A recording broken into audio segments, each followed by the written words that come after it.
हरे कृष्णा। मैं single parent हूँ, तो ये भी एक वो था कि मेरे हस्बैंड नहीं थे, तो उनके जाने के बाद मुझे, मेरे बच्चे छोटे थे तो उनको देखभाल करना, सारी सिचुएशंस को संभालना मेरे लिए बहुत मुश्किल था। उस समय ऐसी प्रॉब्लम आ रही थी कि शायद जो कुछ हुआ, मैं भगवान को मानती नहीं थी, नास्तिक थी मैं। लेकिन जब इस तरीके से हो गया था तो मैं और ज़्यादा फिर बिल्कुल हो गया था कि मुझे भगवान मतलब कुछ नहीं होता ये सब। तो सब ऐसी मुश्किलें आने लगी। मतलब मेरे हस्बैंड भी नहीं रहे और बच्चे छोटे थे, सारी मुश्किलें आ रही थी, सारी चीज़ें देखनी थी, मेंटेन करनी थी सब कुछ, तो ये करना बहुत मुश्किल हो रहा था। फिर ये उसी दौरान जब ये कोविड आया, तो कोविड में और ज़्यादा मुश्किल आ रही थी कि मतलब बहुत उस समय डर भी लग रहा था कि मतलब क्या हो रहा है ये दुनिया में, कैसे होगा। लेकिन उसके बाद जब अचानक से, मतलब बिल्कुल ये था कि मैं भगवान को बिल्कुल नहीं मानती थी, तो मेरी बेटी अचानक से एक दिन मेरे पास आई है, कहती है कि मम्मी हम ना अब से ना विदाउट अनियन गार्लिक का खाना खाएंगे। मेरी समझ में नहीं आया कि ऐसा क्यों बोल रही है, तो मैंने कहा नहीं, मैं ऐसा नहीं कर सकती। लेकिन फिर उसको लगा कि उसने काफ़ी फोर्स करा, लेकिन मैं मानी नहीं। तो फिर उसने क्या किया, मुझे एक दिन अमोघ लीला प्रभु जी की ये वीडियो दिखाई कि विदाउट अनियन गार्लिक का खाना हमें क्यों नहीं खाना चाहिए। तो मुझे लगा थोड़ा कि हाँ ये कह रहे हैं, तो उनकी बातें समझ में आई। फिर फिर हमने थोड़ा स्टार्ट किया वो सब करना।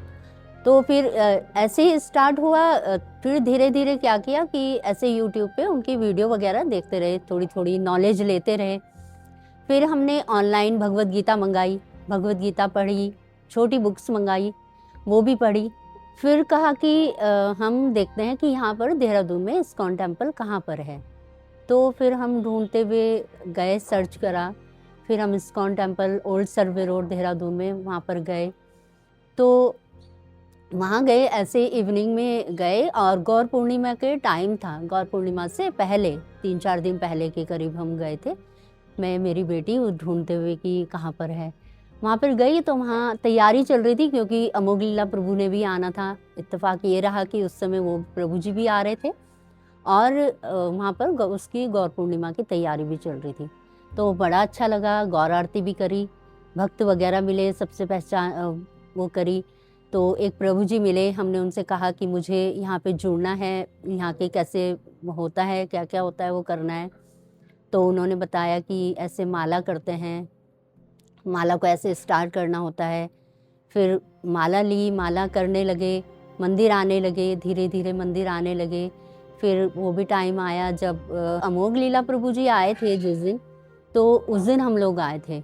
हमने देखा उनका प्रोग्राम, देखा उनकी क्लासेस, मतलब उनकी जो उन्होंने वहाँ पर क्लास ली थी वो सब हम पहले से ही यूट्यूब में जानते थे कि ये क्या क्या बोल रहे हैं, लेकिन अच्छा बहुत लगा था। ऐसे ही शुरुआत करते रहे। फिर भक्तों से जान पहचान होने लगी। फिर ये हुआ कि दिसंबर में हमें ये कहा कि एलजी की क्लास होगी, तो क्या आप करना चाहोगे।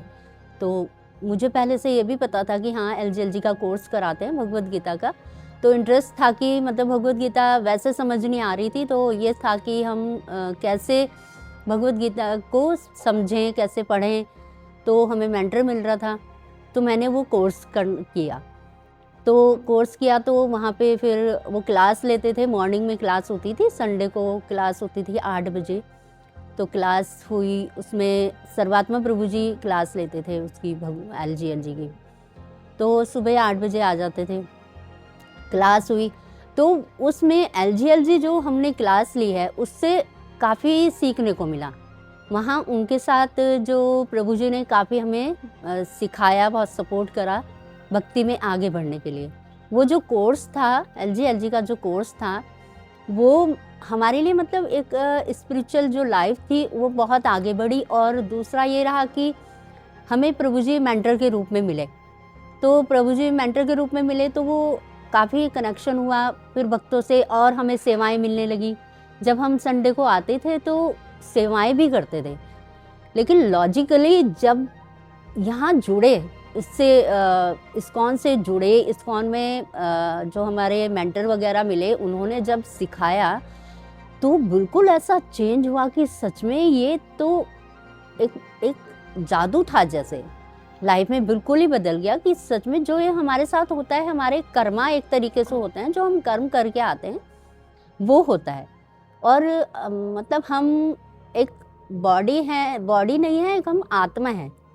तो सबको जानने का, सबसे अच्छे से बात करने का, ये बिल्कुल नज़रिया ही बदल गया कि हमें किसी को, जीव को किस तरीके से हमें देखना है। सब जीव हैं, सब भगवान के हैं, भगवान के अंश हैं सब, तो हमें उनसे किस तरीके से ट्रीट करना चाहिए।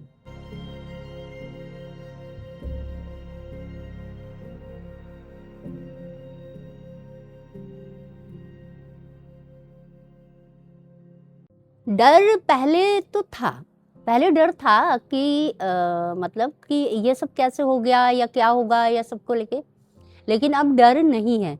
डर इसलिए नहीं है कि जो होगा, एक तो हम, मतलब मैं कहती हूँ, हम तो नहीं, मैं किसी को और को नहीं, मैं कह रही हूँ कि मैं कोशिश करती हूँ कि पूरी तरीके से अपने आप को सरेंडर करूँ गुरु को और भगवान को, कि जो हो रहा है वो भगवान के द्वारा हो रहा है या भगवान ही संभालेंगे उसको।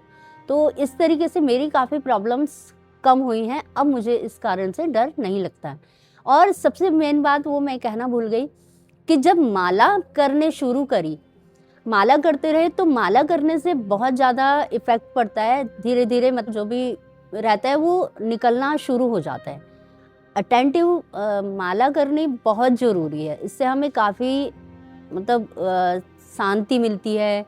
और जब हम भक्ति में आते हैं, पेशेंस काफ़ी मिल जाता है, जो हम पहले थे वो छूट जाता है। मतलब कि जैसे इधर उधर सेंस ग्रेटिफिकेशन जो होता है वो हमारा कम हो जाता है, ऑलमोस्ट कम ही हो गया हमारा तो, क्योंकि एक एज है ऐसी कि सब चीज़ों को झेल झेल के जब आते हैं तो पता चलता है कि सब बेकार है, रिश्ते नाते ये सब एक दिखावा होते हैं और टेम्परेरी होते हैं ये सब। तो भगवान से जो रिश्ता है हमारा वो परमानेंट होता है।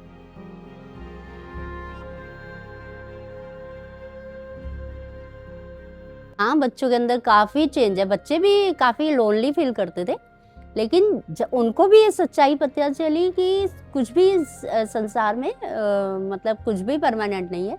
उनको काफ़ी दुख होता था कि मतलब हमारे साथ ऐसा हो गया, लेकिन ये है कि जब वो मुझे देखते हैं करते हुए तो उनको खुद ब खुद मतलब एक माहौल ऐसा भक्ति का बन गया घर में, तो उनका भी काफ़ी लाइफ चेंज हो गई। मतलब और बच्चों की तरह नहीं करते कि हमें यहाँ जाना है वहाँ जाना है, क्योंकि एक उनकी तपस्या ज़्यादा है, बच्चों को छोड़ना बहुत मुश्किल हो जाता है कुछ भी, क्योंकि बच्चे बाहर जाते हैं तो उनका मन खाने का करता ही है, खाने का करता है, इधर उधर घूमने का करता है। लेकिन उन्होंने मतलब बहुत अच्छी तरीके से समझा इस चीज़ को, और वो ऐसा कुछ भी वो नहीं करते हैं।